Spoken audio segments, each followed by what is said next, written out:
अस्सलाम वालेकुम।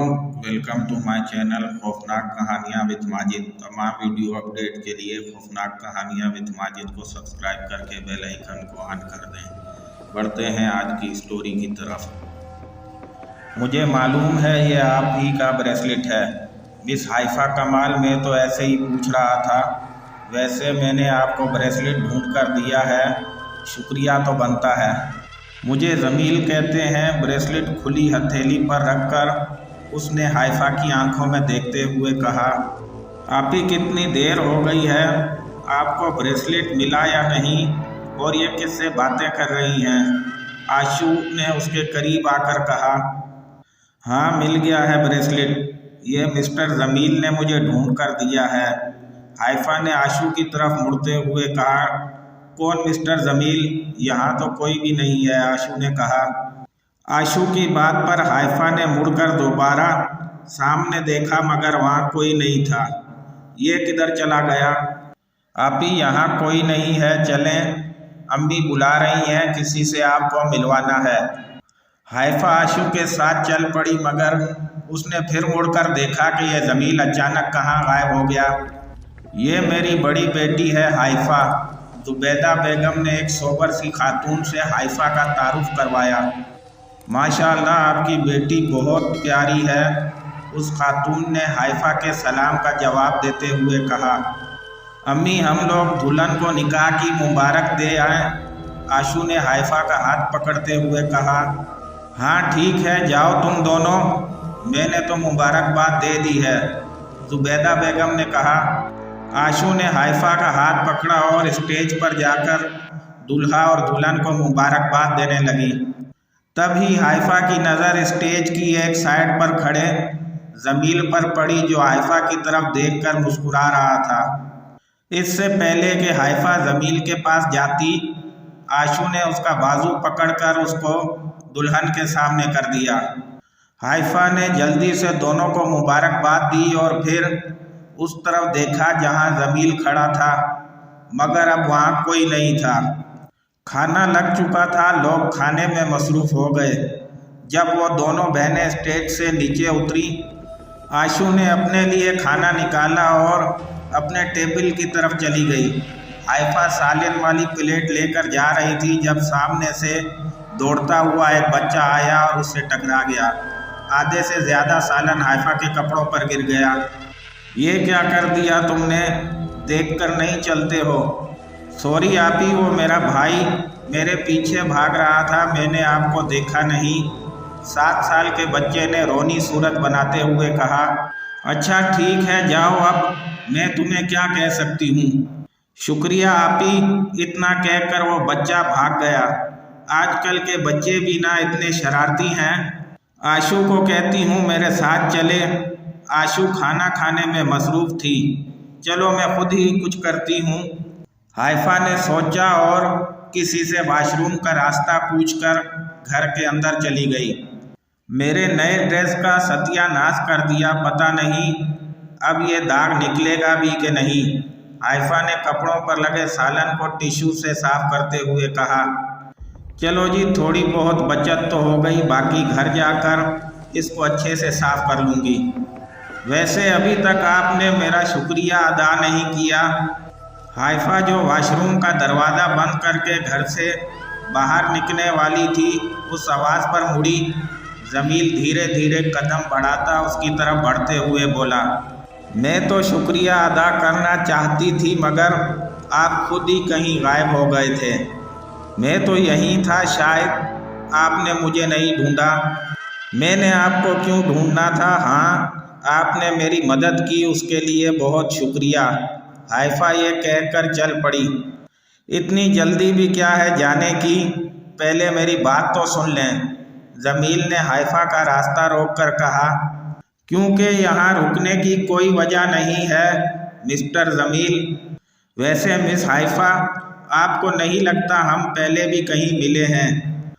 सोचें ज़रा, शायद आपको कुछ याद आ जाए। शायद ख्वाबों में जमील ने हाइफा की आंखों में देखते हुए कहा। देखिए मिस्टर, ये फिल्मी किस्म के डायलॉग किसी और को सुनाए, मुझे देर हो रही है, समझ आई? आप नाराज़ क्यों हो रही हैं? वैसे आपने पूछा नहीं मैंने आपका शुक्रिया कबूल भी किया है या नहीं? जमील ने मुस्कुराते हुए कहा।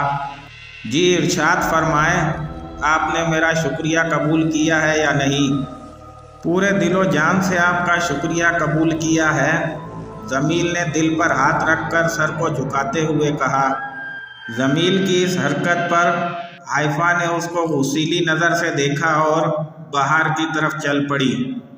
एक बार सोचिएगा ज़रूर, हम पहले भी कहीं मिले हैं। आपी आप कहाँ गई थी और ये ड्रेस को क्या हुआ? आशू ने पूछा तो हाइफा ने सारी बात बता दी। शादी वाले घर से वापसी पर हाइफा सारे रास्ते यही सोचती रही कि क्या उसने जमील को पहले भी कहीं देखा है।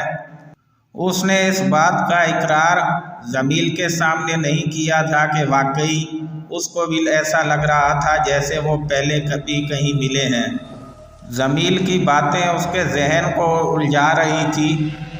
घर आकर कपड़े तब्दील करके हाइफा अपने बिस्तर पर लेटी इसी बात में उलझी हुई थी।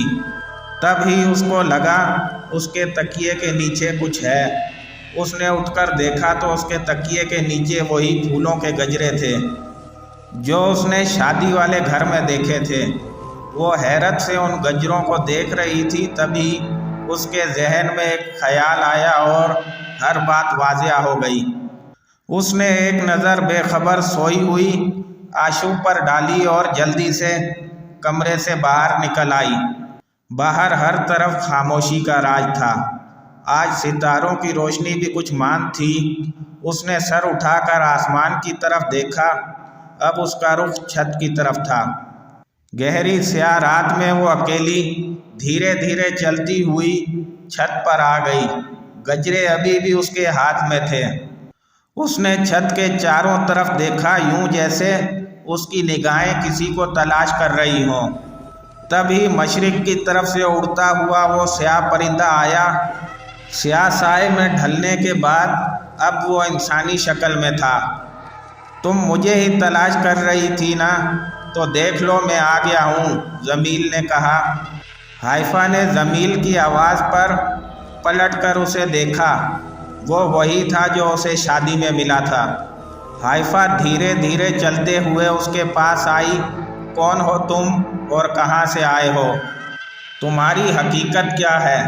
ये कोई ख्वाब है या कुछ और है?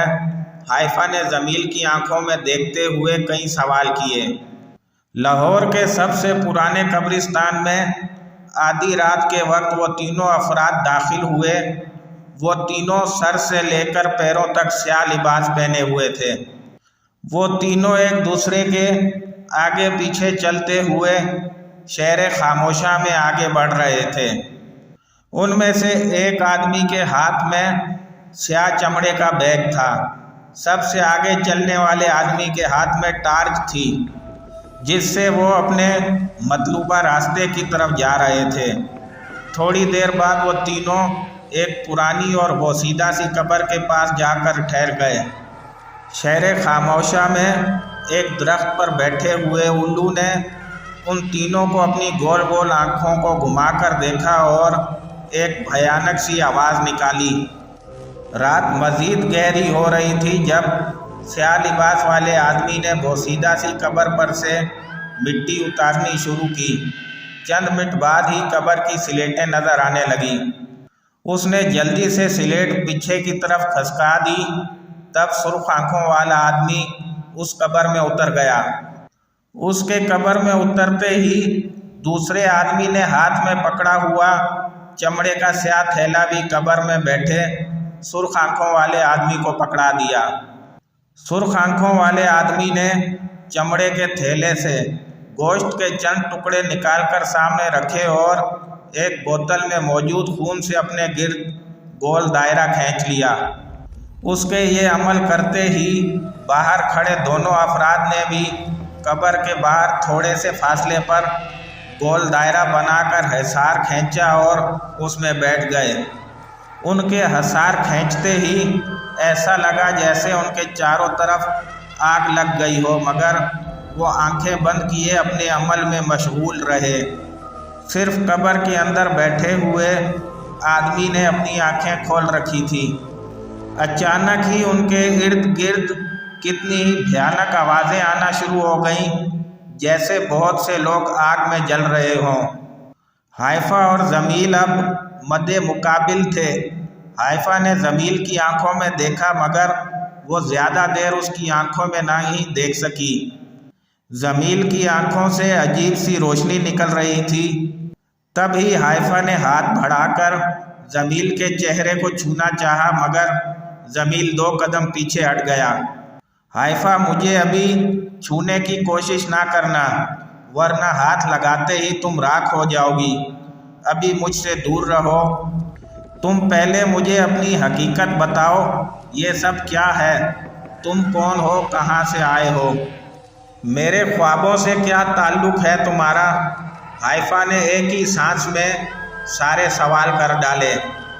तुम आज ही हर बात जान लेना चाहती हो। मैं कौन हूँ, क्या हूँ, कहाँ से आया हूँ, सब बताऊँगा, मगर वक्त आने पर। जमील ने मुस्कुराकर कहा, तुम इंसान नहीं हो, इतना तो मुझे मालूम है। तुम कुछ और हो। हाइफा ने कहा, सच में मैं इंसान नहीं हूँ, एक देव हूँ, एक भूत हूँ जो एक शहजादी को हवेली से ले जाएगा। जमील ने ज़रा झुककर उसकी आंखों में देखते हुए कहा, आओ वहाँ बैठकर बात करते हैं।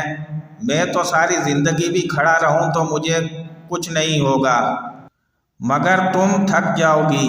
जमील ने हंसते हुए कहा और छत पर रखी एक कुर्सी की तरफ चल पड़ा। हाइफा खामोशी से छत पर रखी कुर्सी पर जाकर बैठ गई। ये गजरे तुमने पहने नहीं, मैंने तुम्हारे लिए ही उस टेबल पर रखे थे। जमील उसके हाथ में गजरे देखकर बोला, हाँ, ये मुझे अपने तकिए के नीचे से मिले हैं। वैसे भी कल तक ये गजरे मुरझा जाएंगे। हाइफा ने कहा, ये कोई ऐसे वैसे फूलों के गजरे नहीं हैं, बहुत ही ख़ास किस्म के फूलों के गजरे हैं जो कभी नहीं मुरझाते। जमील ने कहा, तुमने बताया नहीं तुम कौन हो? कितनी देर की खामोशी के बाद हाइफा ने फिर वही सवाल दोहराया। मैं जो भी हूँ तुम्हारा अपना हूँ। रात बहुत हो गई है, मुझे अभी वापस जाना है, वरना वो कहूत मेरी जासूसी करते हुए यहाँ पहुँच जाएगा। कल हम फिर यहीं मिलेंगे। जमील ने कहा, तुम्हें मुझसे डर नहीं लगा? हाइफा जो जाने के लिए सीढ़ियाँ उतरने लगी तो पीछे से जमील ने आवाज़ देकर पूछा। हाइफा ने कुछ बोले बिना नफ़ी में सिर हिलाया और नीचे उतर गई। वो उसकी बात पर हल्का सा मुस्कुराया और फिर स्याह परिंदे का रूप धारा और उस हवेली से उड़ गया। कब्रिस्तान में अमल करने वाले उन अफराद का ताल्लुक़ सफली अमलियात करने वाले एक गिरोह से था जो शयातीन को अपने कब्ज़े में करके उनसे गलत काम करवाता था, और इन कामों के लिए वो उन लोगों से हज़ारों रुपए वसूल करते थे जो लोग उनको काम करने के हौस देते थे। आज भी ये लोग अज़ाज़ील के ख़ास चेले कामूर को अपने काबू में करने के लिए एक ख़ास अमल करने के लिए आए थे। कब्र के बाहर हसार में बैठे हुए दोनों आदमियों के गिर्द अब एक स्याह मखलूक नमूदार हुई। आहिस्ता आहिस्ता उस मखलूक की तादाद बढ़ने लगी। अब कब्रिस्तान में हर तरफ स्याह लिबास वाली मखलूक नज़र आ रही थी। जब कब्र के अंदर बैठे हुए शख्स ने छुरी फिजा में बुलंद की और सामने रखे गोश्त के टुकड़े में पेवस्त कर दी, साथ ही बाहर से होलनाक आवाज़ आई जैसे बहुत से लोग मिलकर बेन कर रहे हों। साथ ही वो स्याह मखलूक गायब हो गई। अब हसार में बैठे हुए आदमियों के गिर्द मुख्तलिफ अशकाल के जानवर जमा होना शुरू हो गए।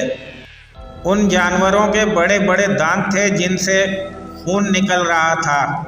ऐसा लग रहा था जैसे एक ही झटके में उन आदमियों का काम तमाम कर देंगे, मगर वो हसार के गिर्द सिर्फ चक्कर लगा रहे थे।